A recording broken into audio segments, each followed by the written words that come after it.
चुल्लू भर पानी में डूब मरने की स्थिति है सरकार के लिए, विशेषकर देश के प्रधानमंत्री और गृह मंत्री के लिए, कि ये जो मणिपुर में हो रहा है, अगर मोदी भी जीत के आ गया 2024 में, ये नजारा पूरे देश में देखने को मिलेगा आपको। पूरे प्रधानमंत्री संसद को छोड़कर भाग का ही गुरा, चर्चा कराने की बात है तो आके जवाब देना।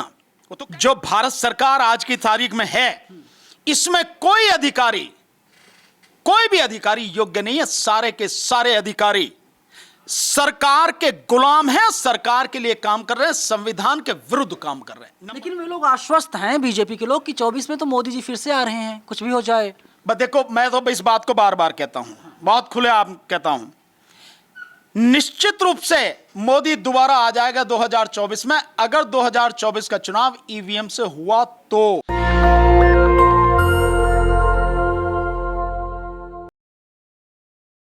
मेरे साथ अभी सुप्रीम कोर्ट के सीनियर लीडर भानु प्रताप सिंह जी हैं। सर, मणिपुर लगातार जल रहा है। नरेंद्र मोदी कह रहे हैं कि हमें पल पल की जानकारी है, फिर भी नरेंद्र मोदी राजस्थान चले जाते हैं, गुजरात चले जाते हैं, फ्रांस चले जाते हैं, अमेरिका चले जाते हैं, लेकिन मणिपुर नहीं जा रहे हैं। सरकार जब ये बात स्वीकार कर रही है कि हमें पल पल की जानकारी है, तो अब तो यमुना में जो ज्यादा पानी हो गया, वैसे ये चुल्लू भर पानी में डूब मरने की स्थिति है सरकार के लिए, विशेषकर देश के प्रधानमंत्री और गृह मंत्री के लिए। और ये बात पूरा देश, क्या पूरी दुनिया जानती है कि प्रधानमंत्री को, गृह मंत्री को पहले ही दिन से सारी जानकारी है। चुप क्यों है? क्योंकि सरकार द्वारा ये सब कुछ कराया जा रहा है। नरेंद्र मोदी सरकार द्वारा ही ये सब कुछ जो मणिपुर में हो रहा है कराया जा रहा है। और मैं यहां ये और ऐड करना चाहता हूं आप सबके सामने कि ये जो मणिपुर में हो रहा है, अगर मोदी भी जीत के आ गया 2024 में, ये नजारा पूरे देश में देखने को मिलेगा आपको। पूरे देश में यही होगा, बहन बेटियों की इज्जत आबरू सरेआम लूटी जाएगी, ऐसी कत्लेआम होगा, घर जलेंगे, मस्जिदें जलेंगी, चर्च जलेंगे, जो आपके गुरुद्वारे हैं, जो बौद्ध विहार हैं, वो सब जलेंगे। इस सबको देखना, ये स्थिति, इसकी गंभीरता को समझने की जरूरत है, इसीलिए लोगों को बाहर आना पड़ेगा। सर, आप ये कह रहे हैं कि ये पॉलिटिकल माइलेज लेने के लिए सब कुछ करवाया गया है, ये सोची समझी साजिश है। भाई, मुझे तो पता नहीं कि पॉलिटिकल माइलेज के लिए, लेकिन ये मैं जरूर कह रहा हूं कि ये सब कुछ नरेंद्र मोदी सरकार द्वारा कराया गया है। इसके लिए बहुत बड़े गणित की जरूरत नहीं है। सरकार के पास सारे अधिकार हैं, संविधान ने दिए हैं। 80-85 दिन तक चुप बैठे रहे, 78 दिन बाद तो 36 सेकंड के लिए बोले प्रधानमंत्री, और उसमें भी राजस्थान और छत्तीसगढ़ का नाम लेकर राजनीति की। वो भी इसलिए कि वो जो 2 महिलाओं को निर्वस्त्र करके घुमाया गया और उनके साथ जो बदतमीजी हुई, इससे ज्यादा घिनौनी और कोई हरकत हो नहीं सकती है, कोई अपराध इससे ज्यादा घिनौना हो नहीं सकता। उस पर जब सुप्रीम कोर्ट ने सुमोटो एक्शन लिया, तो प्रधानमंत्री के मुंह से 36 सेकंड के लिए 2 शब्द लेके उसमें भी घिनौनी राजनीति कर दी। लेकिन देश तो चुप बैठे हैं और आप एडमिट कर रहे हैं कि आपको पल पल की जानकारी है, तो क्या माना जाए? क्या इसके लिए और सबूत की जरूरत है? ये साफ हो जाता है कि ये सरकार द्वारा कराया जा रहा है। मैं पहले दिन से ये बात कर रहा हूं। सर, लेकिन देश के गृह मंत्री अमित शाह का बयान आता है आज ही, वे कहते हैं कि जिसने वीडियो बनाई थी, जिसने वीडियो वायरल किया, उसे गिरफ्तार कर लिया गया है। मतलब जुर्म करो, वो जुर्म नहीं है, जो मैसेज पहुंचाएगा जुर्म ही वही है। स्वाभाविक, ये इसका यही मतलब हो गया ना कि सच जो भी सामने ला रहा है उसको गिरफ्तार करो, उसको नहीं जो गुनाह कर रहा है। तो सरकार गुनाह कर रही है, सरकार अपने आप को कैसे जो उत्तरदायी ठहराएगी, कैसे अपने आप को वो करेगी, जिम्मेदार से ठहराएगी? और अगर सरकार जिम्मेदार ठहरा तो सबसे पहले तो नरेंद्र मोदी और गृह मंत्री, ये दोनों के दोनों तिहाड़ में नजर आएंगे, जेल में जाएंगे सबसे पहले, क्योंकि गुनहगार तो यही है, असली गुनहगार तो यही है। सरकार द्वारा ही कराया जा रहा है, ये बात लगातार सिद्ध हो रही है मणिपुर की जो स्थिति है। लेकिन जो मंत्री हैं ईरानी, वे कहती हैं कि राहुल गांधी जब वहां गए थे तभी से मणिपुर जल रहा है।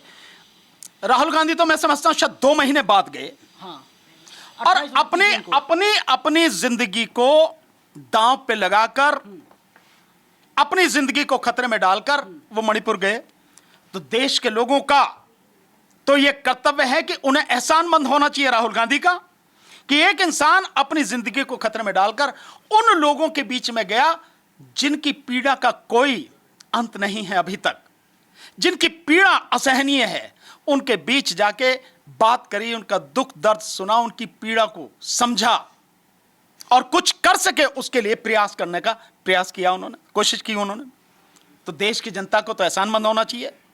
और जिस तरह से आपने वीडियो देखी जो आई, तो वहां मणिपुर के लोग वाकई में क्या उनके अंदर से घट रहा होगा या टूट रहा होगा, आप उस चीज को एहसास करें कि जिस समय राहुल गांधी गए तो लोग किस तरह से उनके साथ आए, बैठे, रो रो के उनको अपनी बात बता रहे हैं। ये सारी चीजें हुई ना। और मणिपुर में देखिए, मैं बार बार इस बात को कहता हूं, लोग कहते हैं कि आप बड़ी कठोर भाषा बोलते हैं और प्रधानमंत्री को यह सीधा कहते हैं। जिस प्रधानमंत्री को इतनी शर्म नहीं है कि जो 3 महिलाओं को नंगा करके घुमाया गया, उसमें एक महिला का जो पति है कारगिल युद्ध में वो भारतीय सेना में था और देश को बचाने के लिए लड़ रहा था। यह आप सारे लोग हैं, आप सब अपने अंदर झांक के देखिए। हमारी कोई बहन, बेटी, मां, पत्नी, मैं देश के लिए मर रहा हूं और मैं अपनी पत्नी को, अपनी बेटी को नहीं बचा पा रहा हूं, वो कितनी पीड़ा होगी, शब्दों में बयान नहीं हो सकती है। वो अपनी पत्नी को नहीं बचा पाया और प्रधानमंत्री के मतलब जरा भी जू नहीं रेंग रही। इससे बड़ी और इससे बड़ा विभत्स और क्या हो सकता है। 60,000 लोग बेघर, 5,000 से ज्यादा घर जला दिए गए, गांव के गांव फूंक दिए गए, 6,000 के लगभग FIR है। और जो वहां का मुख्यमंत्री वो इस बात को एक्सेप्ट कर रहा है। जब एक पत्रकार ने पूछा उन 2 महिलाओं को जो नग्न घुमाने के ऊपर है, वो कह रहा कि आप एक घटना की बात करें, ऐसी तो यहां सैकड़ों घटना है। और जो रिकॉर्ड निकल कर आ रहा है, 200 से ज्यादा FIR सिर्फ इस बात की जिसमें महिलाओं के साथ ही बदतमीजी की गई है। स्थिति की गंभीरता को समझ रहे हैं। आपके पास में पूरे अधिकार हैं, संवैधानिक रूप से अधिकार हैं। आप आपातकाल घोषित कीजिए, वहां पर राष्ट्रपति शासन लगाइए, आपके पास सेना लगाइए। आपने अनुच्छेद 370 को हटाने के लिए 80 लाख लोगों को जम्मू एंड कश्मीर में बंदी बना लिया आपने, तब आपने 370 हटाई। यहां तो 36 लाख लोग हैं, आपके पास सेना नहीं है क्या? आप लगाइए सेना को। और अब जो स्थिति और विभत्स होती जा रही है वो ये कि मणिपुर की जो सारी स्थिति है उसका प्रभाव अब नागालैंड पर, मिजोरम पर, असम पर आगे फैलने लगा। तो पूरा नॉर्थ ईस्ट उस चपेट में आने वाला है। ये स्थिति है। तो आगे ऑप्शन क्या बचता है? अगर मैं संवैधानिक रूप से समझूं तो क्या जो CM हैं वीरेंद्र सिंह, उनको रिजाइन कर देना चाहिए या उनके पीछे? उसको रिजाइन नहीं, उसको बाकायदा हटाया जाना चाहिए। और जितनी भी हत्याएं हुई हैं, इन सारी हत्याओं का, कत्ल का मुकदमा उस वहां का जो मुख्यमंत्री है उस पर, वहां का जो चीफ सेक्रेटरी है उस पर, वहां का जो पुलिस का चीफ है उन पर, और उसमें गृह मंत्री और प्रधानमंत्री ये भी शामिल हो, इन पर मुकदमा चलाया जाना चाहिए। और राष्ट्रपति शासन लागू होकर तुरंत सेना को वहां भेजकर स्थिति को कंट्रोल करना चाहिए। यह है स्थिति।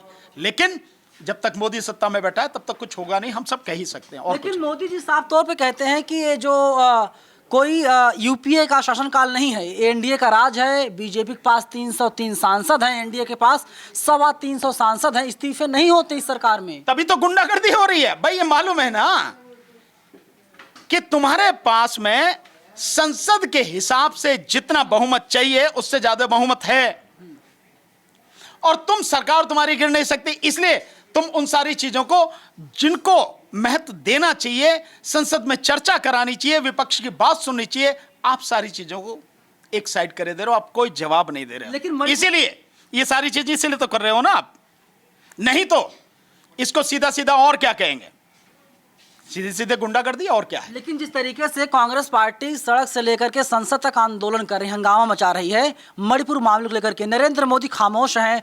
वहीं खड़गे साहब आरोप लगाते हैं कि राज्यसभा में उनके माइक को म्यूट कर दिया जाता है। आरोप नहीं है, ये सच है।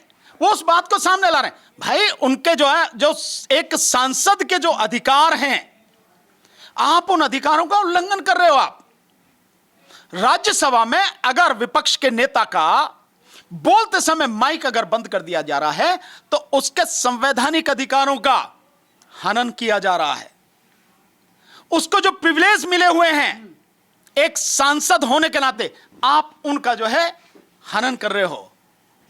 यह अपराध है, बहुत बड़ा अपराध है लोकतंत्र में। किसकी निगरानी में माइक म्यूट किया जा रहा है? किसकी निगरानी? यार सब जानते हैं किसकी निगरानी में कौन है। राज्यसभा में कौन करेगा? उस समय जिस समय माइक बंद किया गया, कौन सभापति था उस समय, कौन कर रहा था, किसकी जिम्मेदारी थी, हेड कौन कर रहा था? अगर राज्यसभा के सभापति थे तो उनकी जिम्मेदारी, या वो नहीं थे तो जो उस समय हेड कर रहा था उसकी जिम्मेदारी। क्या सभापति उपसभापति तक ही सीमित है या उसके ऊपर भी तमाम लोग हैं, डायरेक्शन मिलता होगा कि भैया जब खड़गे बोलेंगे या अपोजिशन का फला लीडर बोलेगा तो माइक म्यूट कर दीजिएगा? निश्चित रूप से ये कहने की क्या बात है, तो कह ही दिया आपने। सब कुछ ऊपर से डायरेक्टेड है, और ऊपर कौन? मोदी। सिंपल, मोदी के द्वारा डायरेक्टेड है कि इसका वक्तव्य हटा देना है संसद की कार्रवाई से, इसको बोलने नहीं देना, इसको ये करना, सब कुछ। और जो राज्यसभा की कार्रवाई, लोकसभा की कार्रवाई को चलाने के लिए जो जिम्मेदार हैं, वो सब कुछ सरकार के कहने पर काम। संसद के बाहर मीडिया से जब बात करते हैं अनुराग ठाकुर और तमाम बीजेपी के मंत्री हैं, सांसद हैं, वे लोग साफ तौर पे कहते हैं कि सरकार चाहती है, बीजेपी चाहती है कि इस पर चर्चा की जाए, लेकिन अपोजिशन ही नहीं चाहता। अपोजिशन ही मुकर रहा है बातचीत करने से मणिपुर मामले में। एक सवाल पूछो तो प्रधानमंत्री भाग गुरा, प्रधानमंत्री संसद को छोड़कर भाग गुरा। चर्चा कराने की बात है तो आके जवाब देना। वो तो कह रहे हैं ना चर्चा कराओ। हाँ। और क्योंकि चर्चा नहीं कराई जा रही, इसीलिए अविश्वास प्रस्ताव लाया जा रहा है कि अविश्वास प्रस्ताव का जवाब तो देना ही पड़ेगा, और अविश्वास प्रस्ताव स्वीकार हो गया है। माना कि वो अविश्वास प्रस्ताव गिर जाएगा निश्चित रूप से, जब वोटिंग होगी। हाँ। तो सरकार बच जाएगी, सबको मालूम है, और ये कहा भी है विपक्ष ने, खड़गे साहब ने कहा भी है कि हमें मालूम है। लेकिन कम से कम जब अविश्वास प्रस्ताव है तो संवैधानिक प्रक्रिया है, उसका जवाब देना तो पड़ेगा ना, प्रधानमंत्री को देना पड़ेगा, सरकार को जवाब देना पड़ेगा, तब तो आएंगे बोलने। और प्रधानमंत्री जहां पूरी तरह से फंसे होते हैं, पूरी तरह से अपराधी होते हैं, मैं ये शब्द इस्तेमाल कर रहा हूं, अपराधी होते हैं, कोई जवाब नहीं होता, वहां वो गूंगे बहरे बन जाते हैं। गांधी के 3 बंदर बन जाते हैं, आंख नाक कान सब बंद करके। सर दूसरे मुद्दे पर आते हैं, बातचीत करते हैं। जो पूरा मामला सुप्रीम कोर्ट में गया हुआ था, ईडी के जो डायरेक्टर मिश्रा जी, लगातार सरकार जाती रही और सरकार ने एक्सटेंशन ले ही लिया। कितना प्यार क्यों? मुझे नहीं मालूम कि प्यार है या क्या है, लेकिन मुझे इस बात में ऑनरेबल सुप्रीम कोर्ट से शिकायत है वाकई में, क्योंकि जिस व्यक्ति के एक्सटेंशन को सुप्रीम कोर्ट ने कहा कि ये पूरी तरह से इलीगल है, गलत, और आप हटाओ इसको, और 31 जुलाई आपने डेट दे दी कि 31 जुलाई तक उसे हटाना है, खत्म करना है, आप छोड़ के जाओ। लेकिन सरकार के जाने के बाद सुप्रीम कोर्ट अपने ही फैसले को, जब वो मान रही है कि सब कुछ इलीगल हो रहा है, और अपने ही फैसले को सरकार दरकिनार करके 45 दिन का 1.5 महीने का एक्सटेंशन दे रही है, सरकार को दे रही है सुप्रीम कोर्ट। इससे ज्यादा दुखद नहीं। इससे क्या है, जो इंप्रेशन जाएगा लोगों पर, वो इंप्रेशन बहुत गलत जाएगा आम जनता पर। सुप्रीम कोर्ट की अपनी क्रेडिबिलिटी जो है, उसकी अपनी विश्वसनीयता खत्म हो जाएगी।